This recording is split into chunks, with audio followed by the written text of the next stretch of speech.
Hello everyone, it's Ed from Runnable here. It's 6 AM in the morning. I'm going to do another long run. It's my third now in 3 days. So what's going on?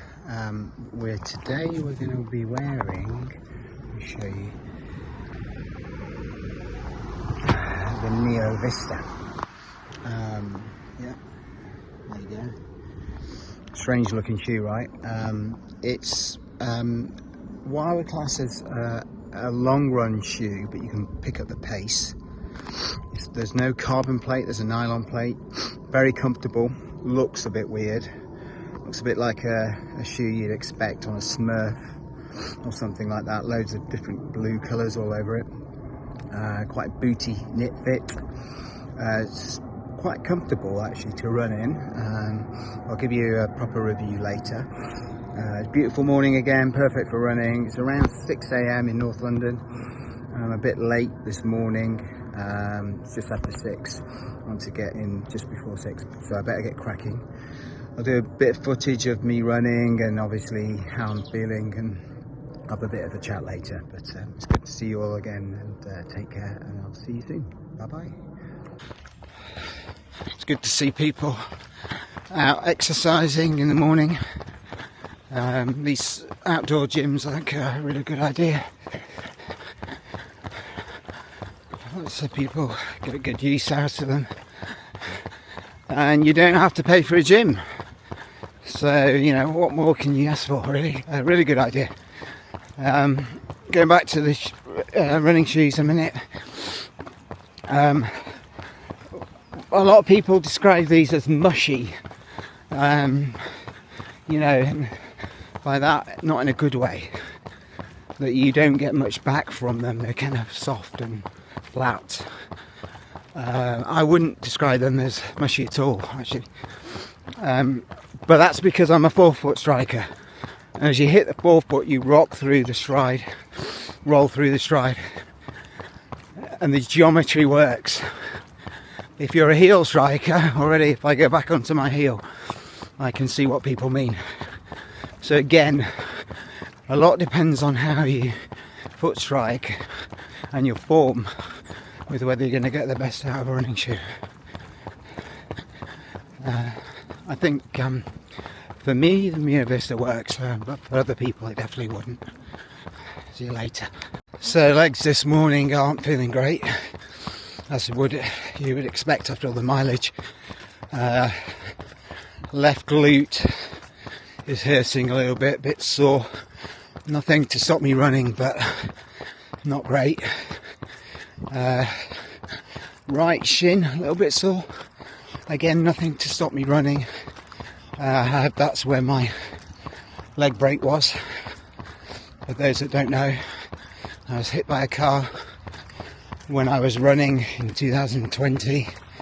It broke my leg, right leg, fibia and tibia in 3 places, and also my back in 2 places, T4 and T11 section, and also my shoulders. So I have some problems in the shin area sometimes of that leg, but generally, you know, since I've been getting used to doing more and more running, leg problems have got less and less. That's the irony of running.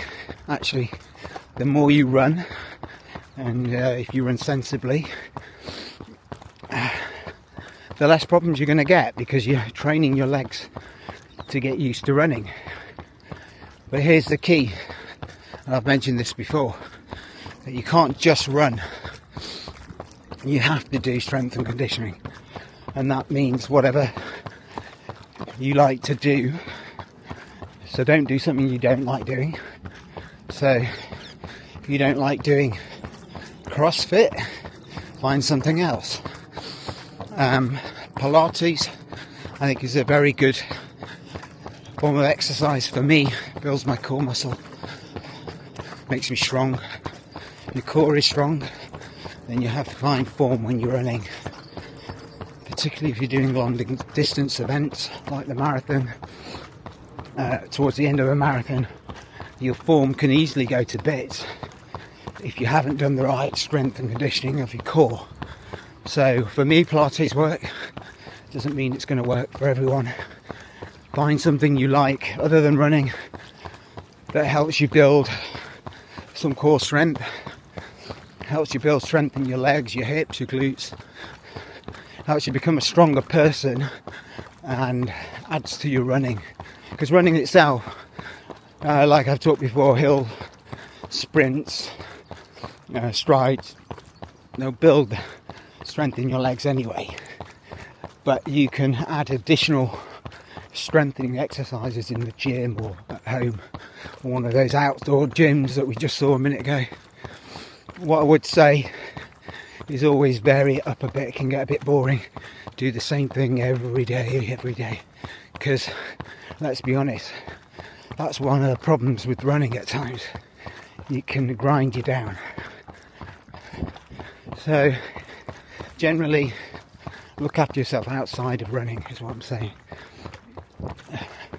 And then I think the other thing to focus on is making sure that you're stretching. So dynamic stretching before your runs. I can do a video on that, but for now Google it if you're watching this. But there's lots of dynamic stretches for your knees, your legs, your hips, your feet even, you can do before a run. And after a run, really stretch out those legs, give them a good stretch. I've got a routine that I like to use that stretches out pretty much every part of my legs and back after a run, even my neck, which is an area, because we all sit down at work all day, a lot of us do anyway, our screens, we don't take care of our neck, and that, trust me, if you've got a neck problem and you're trying to do long distance running, it can be very difficult. Back as well, obviously, back's very important. The whole trunk of your body is a really good idea to strengthen as much as you can. Okay, and we'll do a video on it. One of my expertise, just simply because of the injuries I sustained in the car accident, and I've had to get to grips with making myself stronger, rehabilitation, and almost starting again from reset. I'll see you later. Bye bye. Doing well. Good work, Neo Vista. When the legs aren't sharp and I'm feeling ill, who you gonna call? Neo Vista. So, strange looking shoe, I know, but they're actually remarkably good for protecting the legs and stability. So anyone with stability needs, want something that can pick up the pace, do longer miles. They're not a stability shoe, and they've got a large stack, but they are very stable because of the base. That's all I'll say for now. Okay, so when you're doing a long run, and this is obvious by the way, it's so important to stop and fuel. I carry a few of these around.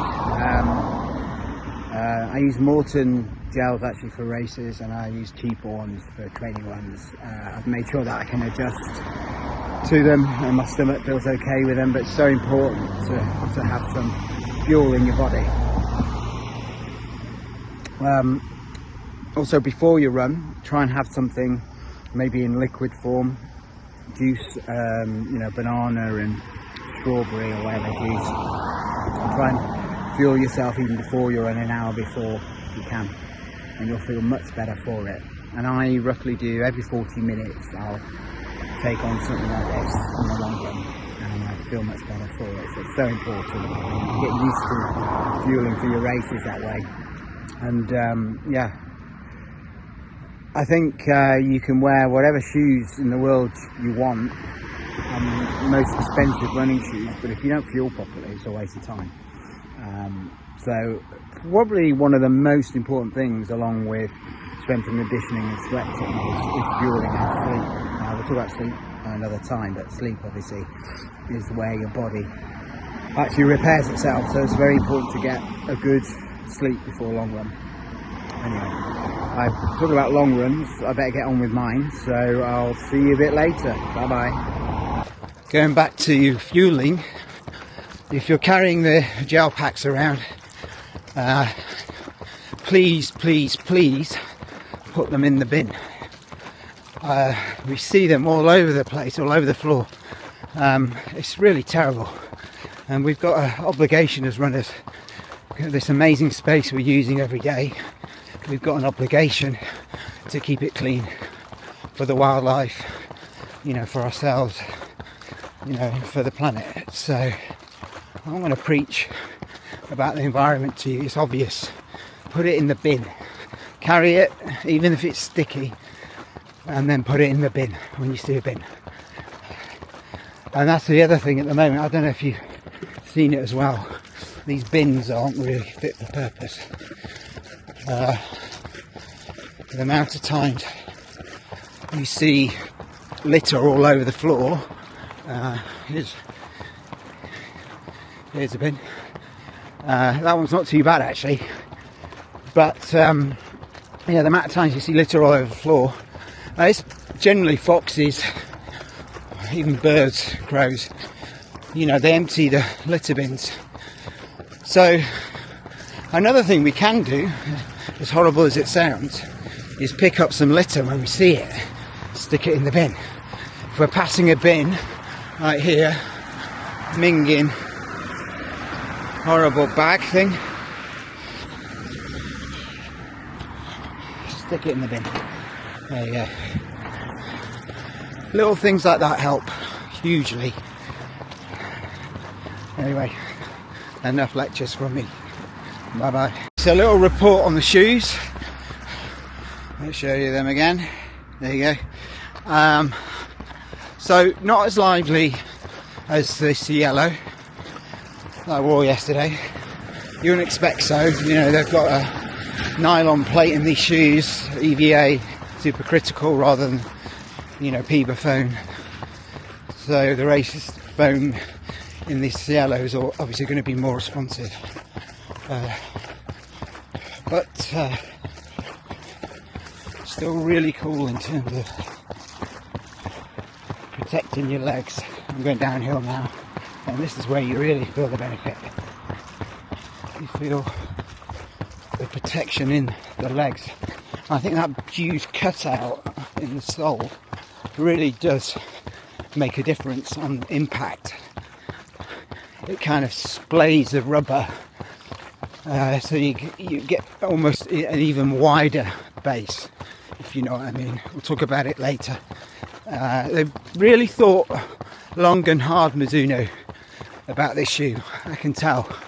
The upper's super comfortable. Everyone likes knit uppers. Again, we'll talk about that later. There seems to be a campaign against the upper in this shoe. I think it's great. I don't notice it at all, which is number one for me. I think the sole, it's EVA, but you wouldn't know it. It's so soft and bouncy. Not that responsive, but you don't get that much energy return.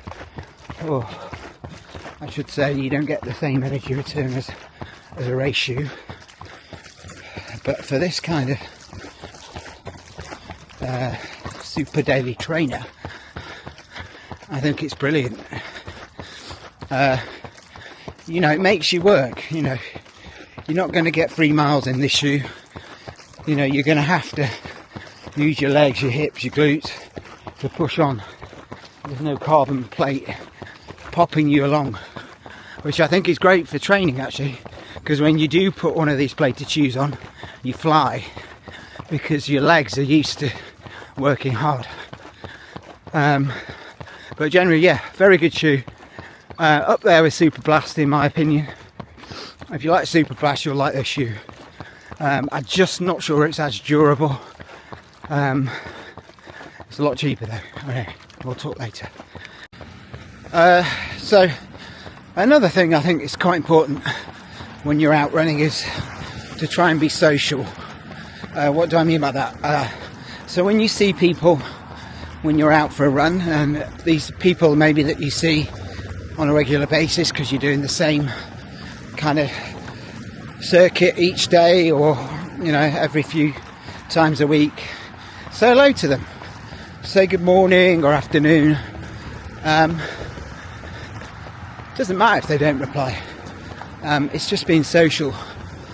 For some of those people, they may be going through, you know, hard times, and a smile or a good morning can mean a hell of a lot to them. So I think it's always kind of nice to say hello to people, and if it's not reciprocated, don't worry about it, it's fine. You've done your bit to be social. I think it's a nice kind of way to be in life, and the more we can be like that, the more other people rebuff on other people. And with all the shit that's going on in the world at the moment, let's be honest, we could do with spreading a bit of love. Okay, better get on with the run. I'm tired now. I think we're on about 25k. I want to get up to 30 today, so I'll see you later. Going back to the shoes a minute, the Neo Vistas. You know, they're very, like I said, very supportive over long distances. They do run slightly long, I'm thinking. So if, like me in the past, you've had to size up your Mizuno shoes, running shoes, you won't need to for these. If anything, they run slightly long. So you possibly could go half a size down, although if you've got wide feet, I'd probably say not. As I said before, super comfortable. You hardly notice the upper, which is a sign of a good upper. The only downside, I'm feeling a tiny bit today because it's a warm day, it's a warm upper. It's a knit booty fit upper, so it'd be great when it's colder, but on a really hot day, probably not so good. Maybe not as breathable as some of the mesh uppers that you might be used to, but you can't have everything. If you want real comfort, something that molds to the shape of your foot, is elastic, so you know, it doesn't constrict the toes, then sometimes something's got to give, and in this case I think it's definitely the you know, it retains the heat basically. So thin socks, you know, if you're using it as a training shoe, maybe don't use it on hot days. It's still fine, to be honest. I wouldn't let this put you off the shoe.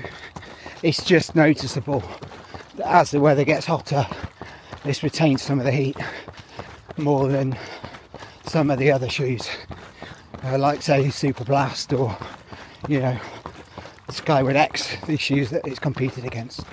That's all I wanted to say, but hopefully that makes sense, and see you soon. All done. 20 miler in the Neo Vista.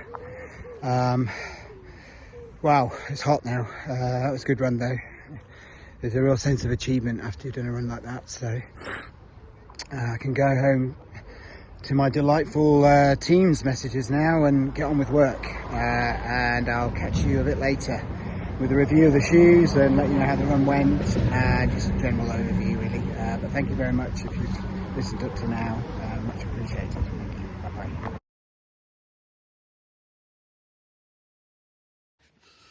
Hi everyone, it's Ed from Ruddable. Just back from my 20-mile run.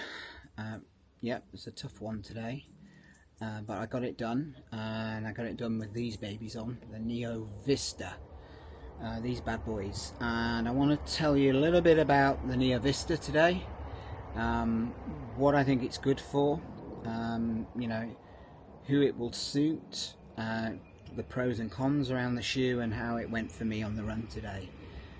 But before we get into that, this review is my own review. Nobody's asked me or influenced this review at all. I bought these with my own money, as I do all my running shoes. So you're going to get an unbiased review, and the only bias is obviously my particular preference for running shoes.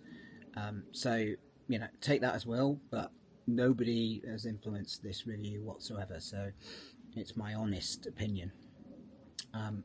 So with that in mind, let's go through the specs first of all. So so in terms of stack, we've got 44.5 in the heel, we've got 36.5 in the forefoot, pretty standard 8mm drop.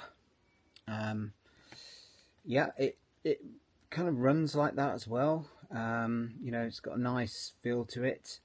It's, as you can see, it's got a gentle rocker. It's not massive, but there is a rocker there that provides you with quite a nice flow when you run, and you don't get a real bounce when you push off, but you do get, you know, a kind of smooth ride with this, and we'll talk a bit about that later. As you can see, we've got this kind of booty upper. It's a knit upper. This has been much criticised actually in a lot of the reviews. I can't understand why, really. It's very accommodating, comfortable. I find it easy to get on. A lot of people don't, for whatever reason. You just use this to pull back when you've got your foot in, this pull tab, or even this little tab here. It's very stretchy material. It hugs the foot. I get really good lockdown, and to be honest, I don't even notice the upper whatsoever when I'm running, which is a really good sign. I think it's for me a really good upper. You've also got this plasticky thing here where you can tie your laces over, and you get no lace bites either. So somebody's thought quite long and hard about this upper. The only downside is, with it being a knit upper, it can sometimes get a bit hot. So if you run in a hot country a lot, you may experience that. You know, you might want to use thinner socks, but by and large, I think this is a great upper. It runs slightly long. I'm not sure you get away with half a size down. I might, you know, if you're in between sizes, you should think about it. But for me, it's fine. You know, my UK size 9 fits well. I've got wide foot, so you know, sometimes I need that extra space anyway. Midsole now. This is a supercritical EVA. As I mentioned, the stack, you've got a lot of stack in the heel and the forefoot. It's very comfortable ride. I wouldn't say it's people describe this as mushy. I don't see that at all. I'm a forefoot striker, and I think when you start to hit this area and push off and, you know, go with some decent pace, the shoe comes alive, and it doesn't feel mushy at all. So I can only think that a lot of the people who describe it as mushy are hitting it on the heel, and they're using this as a slow run shoe. And to be honest with you, although it can do slow runs, I much prefer this picking up the pace a little bit. It's by no means a race shoe, but it's good at going at quicker paces.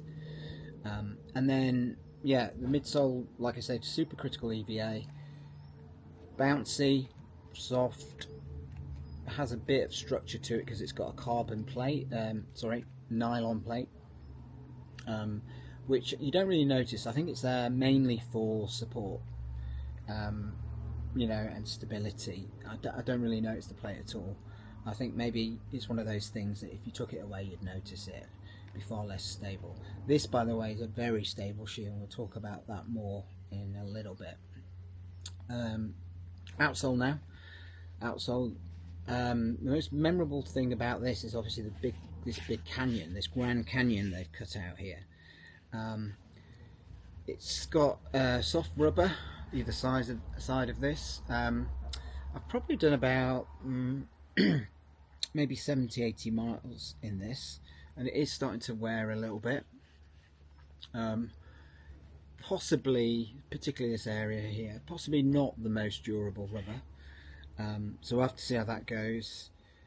Something we'll talk about in a bit. But in terms of this canyon, you really do notice it on your run, because as you hit the ground with force, it kind of splays the rubber like this, and you get almost like a suction on the floor. So although this rubber may not be the most grippy, you do get a good kind of ground contact with this with this outsole. It kind of grips the floor in a kind of weird way, because this acts as almost like a suction, and because of that you get a real weird kind of clopping noise with this shoe. So I think the outsole, although not the most durable, I think is a good outsole, and I think this is a stroke of genius, this Canyon here. It's obviously saving weight, but it's also got this other purpose to make it a more stable, comfortable ride. I think whoever's designed this shoe has really thought about the shoe, from the upper to the outsole, and obviously we've got this supercritical EVA, nice kind of good training foam, I would say, training shoe foam.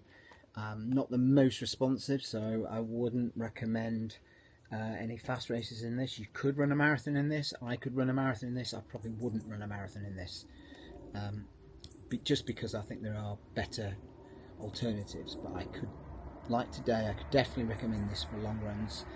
I could recommend this for tempo runs, anywhere where you have to pick up the pace. It's a leg saving shoe. Going down hills today, it really saved the impact on my legs. I think that's one of the key advantages of this shoe. If you've got achy legs, this is a perfect shoe to wear on a run, and particularly if you've got a lot of downhills. So yeah, I can't really fault this shoe in many ways. I guess a couple of faults, if I had to be picky: gets a bit hot, as I mentioned.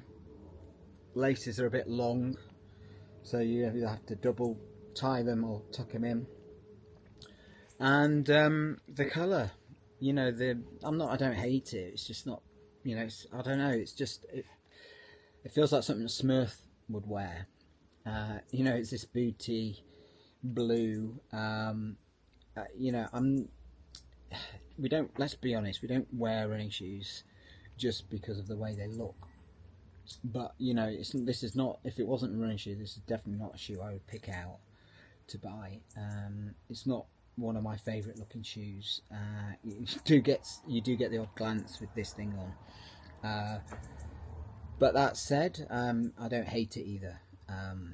There's another shoe, actually this one, which we're going to talk about in a bit, which I like less in terms of the look. But yeah, aesthetics is perhaps the only other con.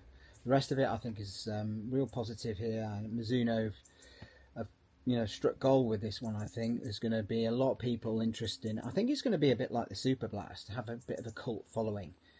There's going to be lots of people who love this shoe, wear it on all their marathon training, all their long runs, even some of their slow runs, in much the same way that this shoe, the Superblast, has got this cult following. I love this shoe as well. If we were to compare the shoes, I would say this is a softer ride. Definitely, it's less firm. It's more comfortable. The upper, I think, is more comfortable. Although I quite like this upper as well. I would say Superblast slightly quicker, just because it's a little bit firmer. You can pick up the pace slightly more in this shoe. This one is a tiny bit more stable, but both are really stable. They're very similar shoes actually. I could use both for the same type of runs, and I have done. It's hard to pick a preference between. If I just had to say one, I'd say probably the Neo Vista. It's a lot cheaper, £159 as opposed to nearly 200. And I haven't tried the second version yet, by the way, so I'll caveat what I'm saying here. It's not as light. It's 270 odd grams in the UK size 9. This is, I believe, 260, so this is lighter. But you don't really feel the difference, to be honest. I'm slightly edged towards this one because of price, because of the upper, because of the nice soft but stable ride it gives you. But if I wanted to do a tempo run, I'd probably pick this shoe. It can go slightly faster, but there's not a lot in it. So if you like this shoe, you don't want to spend big money for the second version, try this shoe. I think you'll like it. I think they're very similar in many ways, and you can do similar sort of things with them. Another shoe that's a competitor, we saw this a minute ago, is the Skyward X from Hoka. Another good shoe. Another similar shoe. I would say this shoe though, you can pick up the pace a little bit better with this shoe because it's lighter. This is a heavy shoe. This is very protective, a little bit more bounce. It's got this concave plate, a bit like this shape here. So when you land, it springs you back. So this is a very nice ride. It's a bit dirty because of the colour. I don't really like the look of this, and it is heavy when you're noticeably heavy when you're going up hills compared to the Neo Vista. But this is a really good shoe if you want a comfortable ride, recovery day. I would probably pick this one over the Neo Vista. But for everything else, I think slightly edged towards the Neo Vista than the Skyward X. But both excellent shoes. Yeah, you can't go wrong with either, to be honest. Again, Neo Vista beats the Skyward X hands down on price. Again, this is upward of £180, so this is not a bad price actually for this shoe. It's kind of a do-it-all shoe. You could race in this shoe as well. I would never race in this. This is definitely quicker, lighter. The Hoka Skyward X is just too heavy to race in, and when even doing strides, you can really feel it in this. Whereas this, you can handle the strides well. What I would say is it's not going to give you much of a freebie, this shoe. I mean, like if it had a carbon plate, you would feel that propulsion. You don't really feel it so much with this nylon plate. Your legs have to do a lot of work with this, but they're doing it in comfort, and they're doing it with a shoe that kind of molds around your foot and feels like an extension of your foot. So I don't actually mind that for a training shoe. I think we should not always train in carbon, to be honest, because it's good to train in a shoe that makes your legs work, so that when you get to race day and you wear a carbon shoe, it feels so much more responsive, and it feels like you've got a cheat code. B, carbon, it takes its impact on us. It's a hard material, and hitting the road with a plate always makes things a bit firmer. So actually having this nylon plated shoe is quite a nice change. You should vary it up a bit when you're doing your runs. Try and run in different shoes. I know that can be expensive and not for everyone, but if you get a chance, yeah, definitely vary it up a bit. So all in all, yeah, I would say really good shoe. Has a multiple use case, long runs, picking up the pace.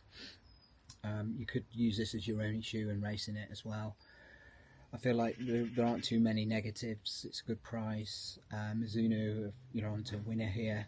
If you wanted to pair this up with a race day shoe, you could go full Mizuno.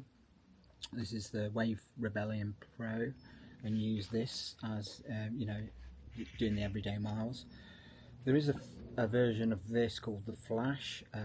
I've tried it. I didn't like it as much. I felt like it was no better than, say, using the Wave Rebellion 1 version for a daily trainer. So I don't really see the point in the Flash. I could be proved wrong here, but I think this would be a great everyday mileage shoe if you're going to race in this, the Wave Rebellion Pro. Obviously with this one, its geometry is far more aggressive, so you need to get used to running in this as well. So do some longish runs in this as well if you're going to use this as a race day shoe. But yeah, I think that's pretty much all I want to say now. Thank you very much for your time. Yeah, 20 miles in this, and it was quite an enjoyable experience, although I'm tired now, I have to say. So I'll get back to my day job and have a good day. Bye bye. One last thing I forgot: if you like the channel, please click on the thumbs up button and click on subscribe. It really helps. It helps with the visibility of the channel. Obviously I'm just starting off, I've got no followers whatsoever, and you know, it might be quite a nice thing if you're one of the first ever followers, and then if this thing ever gets popular, you can say, you know, I was there first. But yeah, it'd be great. Thank you very much.